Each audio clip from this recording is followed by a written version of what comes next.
Hi viewers, this is Sri Ramulu.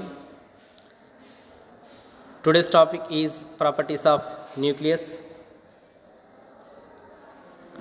So it is properties of nucleus only, not properties of matter. So friends, before watching this video, please subscribe it. Okay, there are the 8 properties are there. Among them, the first property is nuclear mass or nuclear size.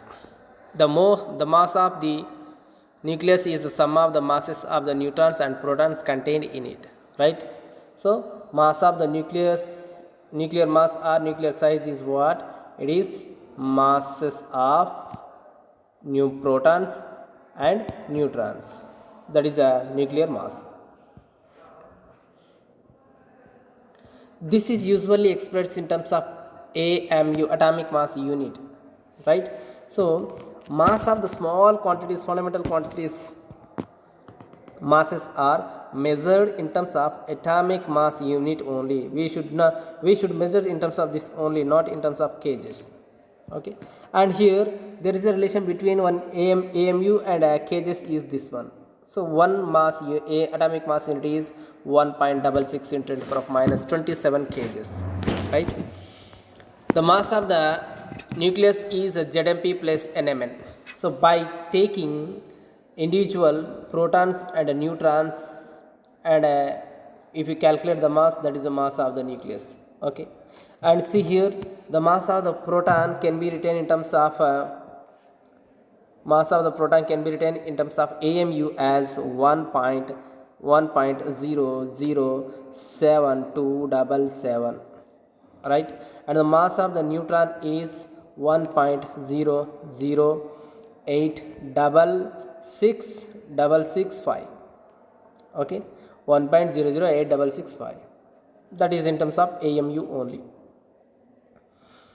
Next, the mass of the nucleus is right, where MPMN are the masses of the protons and neutrons respectively. Experimental, it has observed that real nuclear mass less than ZMP plus NMN. Here ZMP NMN is a mass of the nucleus with help of its constituents. Its constituents means protons and neutrons only. So with the help of the protons and neutrons, how much you get? The same value we cannot get with the help of experiment, right? Experimentally value is always less comparing to the mass of the individual particles or its constituents. Okay, if you calculate the mass of the nucleus with help of the constituents, you get more value comparing with the experimental value. So that there is some difference, mass difference between them. So mass difference between the measured value, experimental value, and this value is called mass defect, and it is denoted by delta M, right? Difference between the masses is called mass defect. And the next, nuclear charge. The charge on the nucleus is due to the proton contained in it only. So generally inside the nucleus, protons and neutrons present, but neutron has zero charge and proton has positive charge. So that is why this positive charge is given to the nucleus. Next, charge on each proton is 1.6 into 10 to the power minus 19 coulombs, which is equal to the magnitude of the charge of an electron. So electron and a proton has the same charge. Say they have the same value, but for proton plus 1.6 into 10 to the power minus 19 coulombs. For electron it is minus 1.6 into 10 to the power minus 19 coulombs. Like this only for protons and neutrons, for protons and electrons only plus minus difference is there.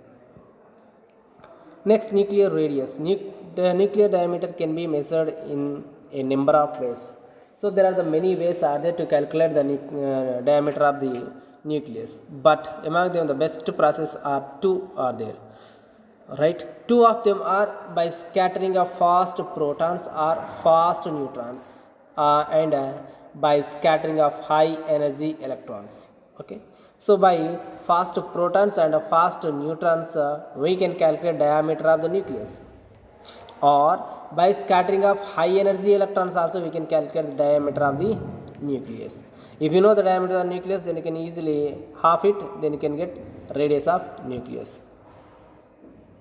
And the best one more process is the Rutherford, as a result of his experiment on alpha particles scattering by a thin metallic foil. See, thin metallic foil, he did one experiment to calculate the diameter of the nucleus. That experiment is a alpha particle scattering experiment. And he concluded that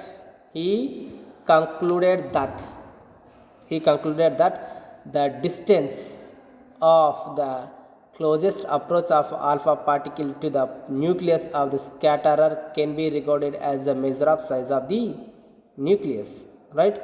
The distance of the closest approach of alpha particle. Closest approach means, suppose it is a nucleus. Let one alpha particle is coming like this, right? It is coming like this. It may deflect, it cannot deflect like this.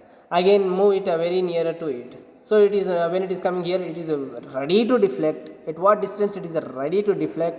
So the distance between this nucleus and this path is the measure of diameter of nucleus. How much distance is present? The same distance will be there, same distance present for the diameter of the nucleus, right? That is the closest approach it is. If you allow the alpha particle like this, it cannot go in this direction, it will reflect like this. Okay, at what distance it cannot reflect? That distance from that point to nucleus is called nuclear diameter. He found this distance of the order of 10 to the minus 15 meters. So that is the distance of diameter. See, it is a nucleus and it is a closest approach. Then how much distance? This is the distance, is how much he is saying. This is this much of 10 to the minus 15 meter. The radius of atomic nucleus can be determined from the following empirical relation. Here, radius of a nucleus determined by the following empirical relation is, suppose hydrogen is there, only one proton per inside the nucleus. Helium is there, one protons and one neutron will be there. Next, lithium will be there. Then one protons, neutrons, two protons, one neutrons present, right? See here how much size is, number of particles are increasing, then the size also increases.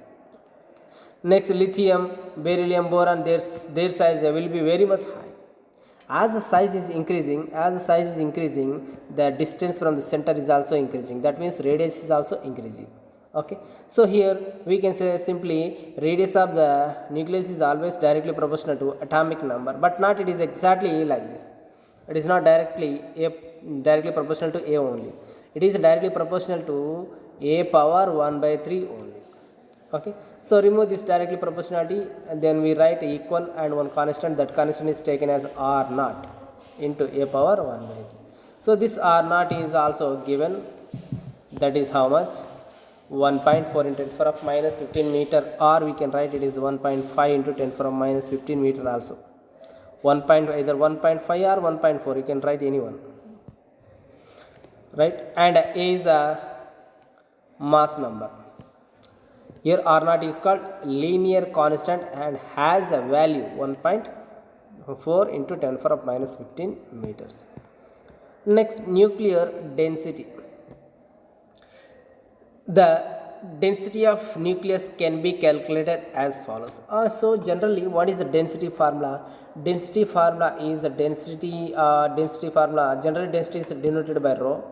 Density is equals to mass by volume, right? If you calculate the mass of the nucleus and its volume and substitute there here, then you can get density of nucleus. Okay, so for this what I am doing, I am going to calculate first volume and later I will calculate mass. See, volume. Generally, here we assumed the shape of the nucleus is a spherical shape. For spherical shape, what is the volume? That is a sphere 4/3 pi r cube, right? And already just now we got r value as r naught into a power 1/3. Substitute this value in the place of this r here.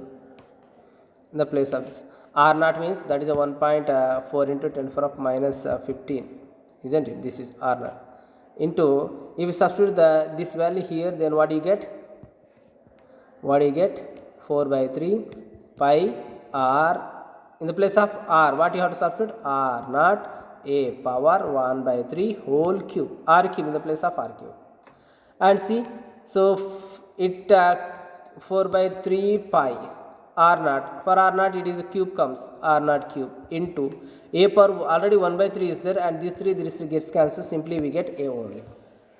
Okay, that is the reason here what we get. And r naught value we know that is how much, 1.4 into 10 power minus 15. So value substituted. So 4 by 3, this is the C, this and this same, right, this same. And by simplifying this total one, then we can get 14.15 10 power minus 45 a m square meters. It is a volume of sphere is not m square, sorry, it is m cube, right, m cube, not m square, that is m cube. Next, mass of the nucleus is what? Mass of the proton into mass number. Mass of the proton into mass number. So here mass of the proton into mass number, and mass number is what? It is 1.673 into 10 power minus 27 into this a is written this side. It is in terms of kgs. Okay. And substituting this volume and this mass in the formula, what is the formula? Density is mass by volume.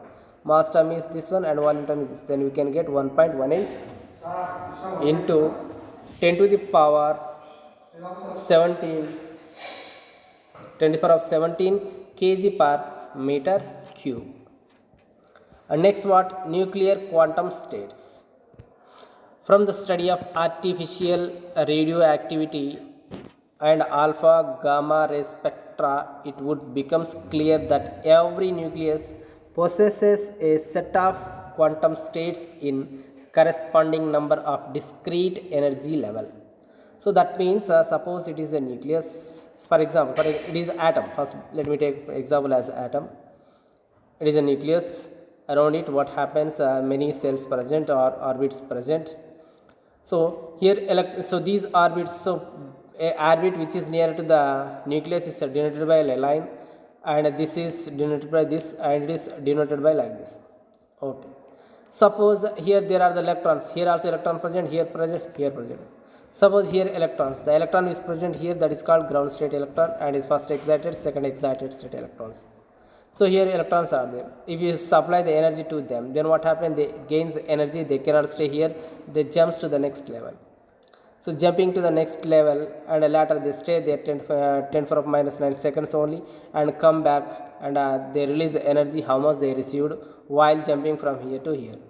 Okay, so that means the electron which is jumped to here, that electron is called excited electron, and this state is excited state.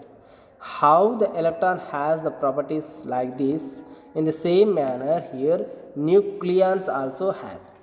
So nucleons also, they takes energy, they absorbs energy, and they jumps to the next level, and they come back by releasing the amount of energy. And from the study of artificial, they release alpha or gamma spectra, they form the alpha beta spectrum. Transition between different nuclear states are accompanied by the emission of gamma rays. Here nucleons, so nucleons, they jumps by taking energy, and they come back, they release the energy, that energy is in the form of gamma rays only. Next, nuclear spin. Nuclear spin I. Both proton and a neutron, like electron, have the intrinsic angular momentum, commonly referred to as its spin. So we know the spin of the electron is how much? Spin of the electron we write 1 by 2, 1 by plus 1 by 2 and minus 1 by 2. So it is a plus of, minus of, or it is in terms of values, or it is like this, we denote with the arrow mark like this, and we denote with the, this is we denote with like this, and we denote with like this. So 2 electron, for the 2 electron we can denote like this in a orbitals, in orbitals. Okay, in the same manner here it also, nucleus also has a spin. That spin is denoted by h cut by 2, right, like just like electron, h cut by 2. See, the magnitude of spin of angular momentum is h cut by 2, just like electron. See, just like electron. In addition, the nucleons, that is the protons and neutrons, possess orbital angular momentum due to motion about the center of the nucleus. So here the electrons, how the electrons revolves around the nucleus in the same manner, nucleons also revolves inside the nucleus. Okay, and then they possess orbital angular momentum. The resultant momentum of the nucleus is obtained by the adding spin and orbital angular momenta of all the nucleons within the nucleus. So then we get the resultant by adding spin angular momentum and orbital angular momentum, then we get a resultant momentum. In general, total angular momentum of the nucleus I is referred as to the nuclear spin. Corresponding to the total angular momentum quantum number I, it is I. The absolute magnitude of the total angular momentum is written as h cut into I plus 1 whole power 1 by 2. So we write like this. And next one is a magnetic dipole moment of nuclei. So magnetic dipole moment of a nuclei. Here we know that a charged particle moving in a closed path produces a magnetic field. Yes, suppose let it is on charged particle, that is either electron or any other particle.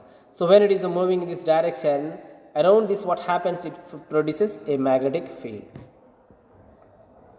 The magnetic field at a large distance may be regarded as due to the magnetic dipole located at the current loop. See, large distance means suppose it is a wire, it is around it, then what happens, magnetic field produces. And this side it may form one pole, and this side it may form other pole. If you take these poles at large distance, and the distance between them, they may have the distance, and this is called magnetic dipole moment. This magnetic dipole moment can be denoted by mu. It is denoted by mu. The spinning of electron has an associated magnetic moment. Magnetic of one Bohr magneton is mu e h cut by 2 me. So it is for electrons, but we don't need for electron. We need for proton. Why? Because we are speaking about the nucleus. Here is the mass, here is the charge, and m is the mass of the electron. For proton, see, proton has a positive elementary charge. Due to its spin, nucleus has a magnetic dipole moment mu n. According to Dirac theory, mu n is equals to E into h by 2 pi by 2 mp. H by 2 pi can be written as h cut by 2 mp. And there is a relation between the mass of the proton and mass of the electron. So mass of the proton is always greater than the mass of the electron. How much greater is it? 1836 times it is greater. Where mp is the proton mass, mu n is called a nuclear magneton. And since mp is equals to 1836 me, so nuclear magneton is 1 by 1836 Bohr magneton. Next, electric quadrupole moment. So electric quadrupole moment, see here, in addition to its magnetic moment, a nucleus may have an electric quadrupole moment, right? So what is electric quadrupole moment? I will explain, see inside here only. This is a consequence of the symmetry of nuclei about the center of mass. Symmetry means same. Okay, so a consequence of symmetry of nuclei about the center of mass. Next, in general, the shape of the nucleus is not spherical, but it is an ellipsoidal of revolution. Indeed, the most of the nuclei do assume approximately such a shape. The deviation from the spherical symmetry is expressed in terms of a quantity known as electric quadrupole moment. See, so electric quadrupole moment, what it explained to us, it is a deviation from the shape. So from this shape, how it is deviated? It is deviated like this, or it is deviated like this. That will be explained by the electric quadrupole moment Q. Considering the symmetry as ellipsoid of revolution, let the diameter along the axis be 2a and diameter in a perpendicular direction is 2b as shown in figure. And see here how it is a sphere. So this side is taken as 2a and it is taken as 2b. Means 2a means here to here distance is a and this distance is a, total here to here 2a. Similarly, it is b, so total is 2b. And there is a the electric quadrupole moment is given by like this: Q is equals to 2 by 5 Z B square minus A square. If A is equals to B, then what happens? We get the Q value 0. Substitute here A is equals to B, then you get this one. Then that shape is spherical shape. Or here, if A is greater than B, see A is greater than B, it means A value is very much high. A value where it is a negative value, then you get negative terms. Here this is, see here next one. If B is greater than A, so when the B value is more, then see more value, it is more. B more means it is positive term, so we get, okay, A more means negative term, we get this one. So this is a friend, don't forget subscribing this video once again, and please watch till the end of this video.